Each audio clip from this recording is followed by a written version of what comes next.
കാർത്തു എല്ലാം പറഞ്ഞ് വല്യമ്മയുടെ മടിയിൽ കിടക്കുകയാണ്. വല്യമ്മ, എന്നെ വിട്ടു പോവുമോ? എനിക്കിനി ആരുമില്ല. അവൾ അവരെ കെട്ടിപ്പിടിച്ചു കരഞ്ഞു. എന്താ പ്രിയ, ഈ ചപ്പാത്തി ചന്ദ്രിക ഉണ്ടാക്കിയതാണോ? അല്ല അച്ഛാ, ഞാൻ ഉണ്ടാക്കിയതാണ്. ഹോ, എന്നിട്ടെന്താ ഇത് തീരെ വെന്തിട്ടില്ലല്ലോ? ഇത്രയും വർഷമായിട്ട് നിൻ്റെ അമ്മായിയമ്മ ഇതൊന്നും പഠിപ്പിച്ചിട്ടില്ലേ? ഈ സമയം സാവിത്രി അങ്ങോട്ടേക്ക് വന്നു.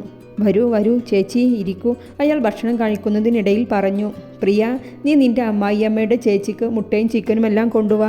പാവം, ഇവരുടെ വീട്ടിൽ ഇതൊന്നും ഉണ്ടാവില്ല, അയാൾ സാവിത്രിയെ പുച്ഛിച്ചുകൊണ്ട് പറഞ്ഞു. സാവിത്രി കസേര നീക്കി കാർത്തികേയൻ്റെ അടുത്തിരുന്നു. എൻ്റെ അനിയത്തിയെ കൊന്നിട്ട് യാതൊരുവിധ സങ്കടമോ പശ്ചാത്താപമോ ഇല്ലാതെ സുഖമായി ഭക്ഷണം കഴിച്ചിരിക്കുകയാണല്ലേ? സാവിത്രി അയാളെ പരിഹസിച്ചുകൊണ്ട് ചോദിച്ചു. സാവിത്രിയുടെ പെട്ടെന്നുള്ള സംസാരം കേട്ട് അയാൾ ഒന്ന് ഞെട്ടി. പിന്നെ പറഞ്ഞു, നിങ്ങൾ എന്ത് വിഡ്ഢിത്തമാണ് ഈ പറയുന്നത്? ഹോ, എന്തേ, നിങ്ങൾ കരുതിയോ ഞാനൊന്നും അറിയില്ല എന്ന്? എൻ്റെ അനിയത്തിയെ കൊന്ന് ഒന്നും അറിയാത്ത പോലെ സുഭിക്ഷമായി ഭക്ഷണം കഴിക്കുകയാണ് അല്ലേ നിങ്ങൾ? നിങ്ങളെ ജയിലിൽ കയറ്റും. അവിടെ കിടന്ന് നിങ്ങൾ ചിന്തിക്ക്, നിങ്ങൾ ചെയ്ത ഓരോ തെറ്റും. ഏയ് സ്ത്രീ, എന്നെ പേടിപ്പിക്കുകയാണോ? പോയി പറയൂ പോലീസിനോട്. എന്നെ പേടിപ്പിക്കാൻ നോക്കണ്ട. നിങ്ങളുടെ ഈ വാക്കിലൊന്നും ഈ കാർത്തികേയൻ പേടിക്കില്ല. നിങ്ങളുടെ സഹോദരിക്ക് ഞാൻ എന്തിൻ്റെ കുറവാണ്? നല്ല നല്ല ഭക്ഷണം, വസ്ത്രം, സ്വർണം എല്ലാം നൽകി. ഓ, നിങ്ങൾ അവളെ സ്വർണത്തിൻ്റെ കൂട്ടിലിട്ടാ വളർത്തിയത്. ഒരു സ്വാതന്ത്ര്യവും നൽകാതെ തടവറയിൽ കഴിയുന്നവർക്ക് എന്തിനാണ് ഈ സൗഭാഗ്യം? സ്വാതന്ത്ര്യത്തെക്കാൾ വലുതായി ഒന്നുമില്ല ജീവിതത്തിൽ, അത് നിങ്ങൾ മനസ്സിലാക്ക്. ഹേ സ്ത്രീ, നിങ്ങൾ നിങ്ങളുടെ മരിച്ചുപോയ സഹോദരി മാസാമാസം പണം അയച്ചു തരുന്നത് ഞാൻ അറിയില്ല എന്ന് നിങ്ങൾ കരുതിയോ? അവൾ അയച്ചു തരുന്ന പണം മുഴുവൻ എൻ്റേതാണ്. അത് യാതൊരു ലജ്ജയുമില്ലാതെ വാങ്ങിച്ചിട്ട് എനിക്കെതിരെ സംസാരിക്കുന്നു. നിങ്ങൾ ഒരിക്കലും സമാധാനത്തിൽ ജീവിക്കില്ല കാർത്തികേയൻ മുതലാളി. എൻ്റെ അനിയത്തി മരണം വരെ വേദനിച്ച ഓരോ വേദനയും നിങ്ങളും മരണം വരെ അനുഭവിക്കും. നിങ്ങളുടെ മനസ്സ് പെടഞ്ഞ് ഒരിക്കലും സമാധാനമില്ലാതെ തീരും നിങ്ങളുടെ ഈ ജീവിതം. ഞാൻ മനസ്സുരുകി നിങ്ങളെ ശപിക്കുകയാണ്. നിങ്ങൾ ഒരിക്കലും ഇനി സമാധാനത്തിൽ ജീവിക്കില്ല. സാവിത്രി പൊട്ടി കരഞ്ഞുകൊണ്ട് പറഞ്ഞു. കാർത്തികേയൻ്റെ നിയന്ത്രണം വിട്ടു. അയാൾ ചാടി എഴുന്നേറ്റ് അയാൾ ഇരിക്കുന്ന കസേര തട്ടിത്തെറിപ്പിച്ചു. നിങ്ങൾ ഇപ്പോൾ ഈ നിമിഷം ഈ വീട്ടിൽ നിന്ന് ഇറങ്ങണം. ഇനി ഒരിക്കലും നിങ്ങളോ നിങ്ങളുടെ വീട്ടിലുള്ളവരോ ഈ വീടിൻ്റെ പടി ചവിട്ടിയാൽ എൻ്റെ തനി സ്വഭാവം നിങ്ങൾ അറിയും, ഓർത്തോ? അച്ഛാ, എന്താ വല്യമ്മയോട്? കാർത്തിക് വല്യമ്മയെ ചേർത്ത് പിടിച്ച് പറയാൻ നിന്നതും കാർത്തികേയൻ തടഞ്ഞു. എൻ്റെ ചിവലവിൽ കഴിയുന്ന നീ എൻ്റെ മുഖത്ത് നോക്കി സംസാരിക്കുന്നോടാ?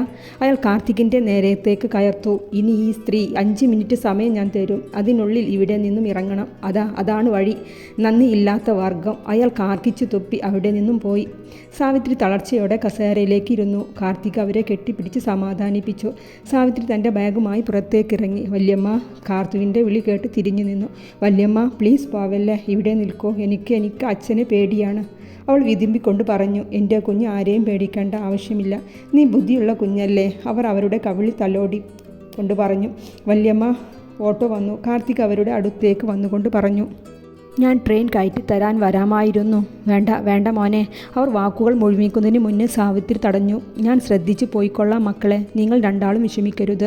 കാർത്തു അവരെ ഇറുകെ പുണർന്ന് പൊട്ടിക്കരഞ്ഞു. വല്യമ്മയോട് ക്ഷമിക്കൂ മോളെ, നിങ്ങളുടെ വല്യമ്മയുടെ കയ്യിൽ ഒന്നുമില്ല. എൻ്റെ മോൾക്ക് വേണ്ടി ഈ വല്യമ്മയ്ക്ക് ഒന്നും ചെയ്യാൻ കഴിയില്ലല്ലോ മോളെ. അവരും കരയുകയാണ്. എൻ്റെ കുഞ്ഞിന് എപ്പോൾ വല്യമ്മയുടെ ആവശ്യം വന്നാലും വല്യമ്മയുടെ അടുത്ത് വരണം. ഞാൻ എൻ്റെ കുഞ്ഞിൻ്റെ അമ്മ തന്നെയാണ്. അവർ നടന്നു നീങ്ങി. ഓട്ടോയിൽ കയറി അവരോട് യാത്ര പറഞ്ഞു. വല്യമ്മയുടെ പോക്ക് നോക്കി കാർത്തു ഗേറ്റും പിടിച്ച് അങ്ങനെ നിന്നു. രവിയുടെ വീട്ടിൽ ബ്രേക്ക്ഫാസ്റ്റ് കഴിക്കുകയാണ് എല്ലാവരും. ഏട്ടത്തി, നിങ്ങളുടെ ഹണിമൂൺ ഏട്ടൻ എവിടേക്കാണ് പ്ലാൻ ചെയ്തിരിക്കുന്നത്? പാറു ഗൗതമിൻ്റെ മുഖത്തേക്ക് നോക്കി. ധ്രുവ്, ഗൗതമിന് ഓഫീസിൽ അർജൻറ്റ് കേസ് നടക്കുന്നുണ്ട്. ബിസി എല്ലാം കഴിഞ്ഞ് പോവാനാണ് ഞങ്ങളുടെ പ്ലാന്. ഗൗതം ചിരിച്ചുകൊണ്ട് തലയാട്ടി. അയ്യോ ഏട്ടത്തി, ഈ വക്കീൽമാരുടെ വാക്കൊന്നും വിശ്വസിക്കരുത്. പ്രത്യേകിച്ച് ഏട്ടത്തിയെ പോലെ നിഷ്കളങ്കയായ ഗ്രാമീണ പെൺകുട്ടികളെ ഇവന്മാർ പറ്റിക്കും കേട്ടോ. സംസാരത്തിൻ്റെ ഇടയിലേക്കാണ് രവിയുടെ വരവ്. ഹരേവാ, എൻ്റെ ഫുൾ ഫാമിലിയും ഉണ്ടല്ലോ ബ്രേക്ക്ഫാസ്റ്റ് കഴിക്കാൻ. അയ്യോ അച്ഛാ, ഫുൾ ഫാമിലി ആയിട്ടില്ല കേട്ടോ. എൻ്റെ അടുത്ത ചെയർ ഇപ്പോഴും കാലിയാണേ. ഓ, നീ ആദ്യം MBBS കംപ്ലീറ്റ് ആക്ക്. അമേരിക്കയിൽ പോയി സ്പെഷ്യലൈസ്ഡ് ചെയ്തു വാ, എന്നിട്ട് നമുക്ക് കല്യാണം നോക്കാം. രവി ചിരിച്ചുകൊണ്ട് പറഞ്ഞു. അതെ രവിയേട്ടാ, പ്രകാശേട്ടൻ പറഞ്ഞ കാര്യം നല്ലതല്ലേ? ഇവൻ്റെ MBBS കഴിഞ്ഞ് ആ കാര്യം ഉറപ്പിവെച്ചാലോ? അയ്യോ അച്ഛാ, ഇപ്പോഴേ ഉറപ്പിക്കല്ലേ. ഞാൻ പറയാം, എന്നിട്ട് അവരോട് സംസാരിക്കാം. ആരാണ് ആ സ്ത്രീയോടെല്ലാം പറഞ്ഞത്? ഞാൻ നിങ്ങളോട് പറഞ്ഞതല്ലേ ഇവിടെ നടന്നത് പുറത്ത് അറിയിക്കരുതെന്ന്. കാർത്തികേയൻ ദേഷ്യം അടക്കാനാവാതെ കാർത്തികിനോടും പ്രിയയോടും അലറി. അയ്യോ അച്ഛാ, ഞാനും കാർത്തികും ആരോടൊന്നും പറഞ്ഞിട്ടില്ല. പിന്നെ ആർക്കാണ് ഇത്രയും ധൈര്യം ഇവിടെ നടന്നത് പുറത്തു പറയാൻ? അത് കാർത്തുവിൻ്റെ കൂടെയല്ലേ വല്യമ്മ എപ്പോഴും? പ്രിയ കാർത്തികിൻ്റെ മുഖത്തേക്ക് നോക്കി പറഞ്ഞു. കാർത്തുവിനെ വിളിക്ക്, കാർത്തു, കാർത്തു. അയാൾ ഉറക്കെ വിളിച്ചുകൊണ്ടിരുന്നു. ആ അച്ഛ. അവൾ ഭയത്തോടെ അകത്തളത്തിലെത്തി. കാർത്തികിൻ്റെ മറവിൽ നിന്നു. ഇവിടെ വാ. അവൾ പേടിച്ച് അച്ഛൻ്റെ മുന്നിലേക്ക് വന്നു. അയാൾ ഒന്നും ചോദിക്കാതെ അവളുടെ കവിളിൽ ആഞ്ഞടിച്ചു. നിനക്ക് എങ്ങനെ ധൈര്യം വന്നു ആ സ്ത്രീയോടെല്ലാം പറയാൻ?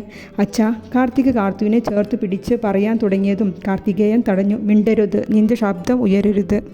എനിക്കറിയാം നിന്റെ പെങ്ങളോട് വാത്സല്യം തോന്നുവാണെന്ന്. നിന്റെ കണ്ണിൽ ഞാൻ കുറ്റക്കാരനാണ്. നിന്റെ അമ്മയ്ക്ക് എന്തിൻ്റെ കുറവാണ് ഇവിടെ ഉണ്ടായിരുന്നത്? എന്നോട് ചോദിക്കാതെ പുറത്തു പോകാൻ എവിടെ നിന്ന് അവൾക്ക് ധൈര്യം വന്നത്? അയാൾ രാധികയെ കുറ്റപ്പെടുത്തിക്കൊണ്ട് തൻ്റെ ഭാഗം ന്യായീകരിക്കുകയാണ്. ആ സ്ത്രീ ഇനി കുടുംബത്തിൽ മുഴുവനും പറന്നു നടക്കും. അയാൾ നിർത്തി. അച്ഛാ, കാർത്തു ചെറുതല്ലേ, അറിയാതെ വായിൽ നിന്ന് വന്നു പോയതാവും. പ്രിയ അച്ഛനെ അനുനയിപ്പിക്കാൻ നോക്കുന്നുണ്ട്. എൻ്റെ ചിലവിൽ ജീവിച്ചിട്ട് എനിക്ക് തന്നെ കുഴി വെട്ടുവാണോണ്ടി? അയാൾ കാർത്തുവിനെ വീണ്ടും അടിക്കാനായി വന്നു. കാർത്തിക അവളെ തൻ്റെ ബാക്കിലേക്ക് മാറ്റി. എന്താ? പെങ്ങളോടുള്ള സ്നേഹം കാരണം ആങ്ങളെയും പെങ്ങളും എനിക്കെതിരെ തിരിഞ്ഞാൽ? അയാൾ ചൂണ്ടുവിരൽ ആട്ടി അവർക്ക് താക്കീതു നൽകി. എൻ്റെ വീട്ടിൽ കഴിയണമെങ്കിൽ എൻ്റെ ഇഷ്ടത്തിന് ജീവിക്കണം. ഞാൻ ഈ വീട്ടിൽ നിന്നും ഇറക്കി വിട്ടാൽ ഭിക്ഷ എടുക്കേണ്ടി വരും രണ്ടാളും. ഓർമ്മയുണ്ടാവട്ടെ. പിന്നെ ഇവൾക്ക് 3 ദിവസം കഞ്ഞി മാത്രം കൊടുക്ക്. 3 നേരം കഞ്ഞി മാത്രം. പഠിക്കട്ടെ. എന്നെ ധിക്കരിച്ചാൽ എന്തുണ്ടാവുമെന്ന് മനസ്സിലാക്കട്ടെ. ഏയ് പെണ്ണെ, സഹോദരൻക്ക് പഠിക്കണമെന്ന ചിന്തയില്ല. അച്ഛൻ്റെ പൈസയിൽ ലാവിഷായി ജീവിക്കണം. കുറഞ്ഞത് നീയെങ്കിലും പഠിക്ക്. അല്ലാതെ അച്ഛൻ്റെ പൈസയിൽ ജീവിക്കാനുള്ള ചിന്ത മാറ്റിവെച്ചോ. കാർത്തിക് ഒന്നും പറയാതെ തല താഴ്ത്തി നിൽക്കുകയാണ്. പോവാൻ അയാൾ അവരെ ആട്ടി അയച്ചു. കാർത്തി, എന്താ ഈ പറയണത്? കാർത്തുവിനെയും കൂട്ടി നമ്മൾ ഇവിടെ നിന്ന് ഇറങ്ങിയാൽ എങ്ങനെ ജീവിക്കും? എനിക്ക് അധ്വാനിക്കാനുള്ള ആരോഗ്യമുണ്ട് പ്രിയ. എങ്ങനെയെങ്കിലും ഞാൻ നിങ്ങളെ നോക്കിക്കൊള്ളാം. കാർത്തി, നീ പറയുന്നതൊക്കെ ശരിയാണ്. പക്ഷേ ഇത്രയും സുഖ സൗകര്യങ്ങൾ ഈ കുഞ്ഞിന് നൽകാൻ കഴിയോ? ആരുമോൻ AC ഇല്ലാതെ ഉറങ്ങുകയില്ല. അവൾ ബെഡിൽ കിടന്നുറങ്ങുന്ന ആരുവിനെ തലോടിക്കൊണ്ട് പറഞ്ഞു. കാർത്തി നിർവികാരത്തോടെ തൻ്റെ കുഞ്ഞിനെ നോക്കി. കാർത്തികേയൻ ഭക്ഷണം കഴിച്ചു കൊണ്ടിരിക്കുമ്പോഴാണ് കാർത്തിക് അതിലൂടെ പോകുന്നത്. എന്താ കാർത്തിക്, രാവിലെ 11 മണി ആയിട്ടും നീ ഷോപ്പിലൊന്നും പോയില്ലേ? ആ അച്ഛാ, പോവാൻ നിൽക്കുകയാണ്.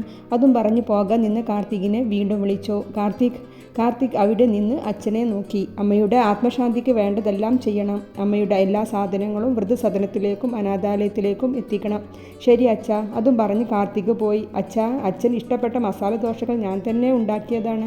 പ്രിയ വലിയ സന്തോഷത്തോടെ ടേബിളിൽ പലഹാരങ്ങൾ കൊണ്ടുവച്ചു. കാർത്തികേയൻ ഒന്ന് മൂളി. ആ പ്രിയ.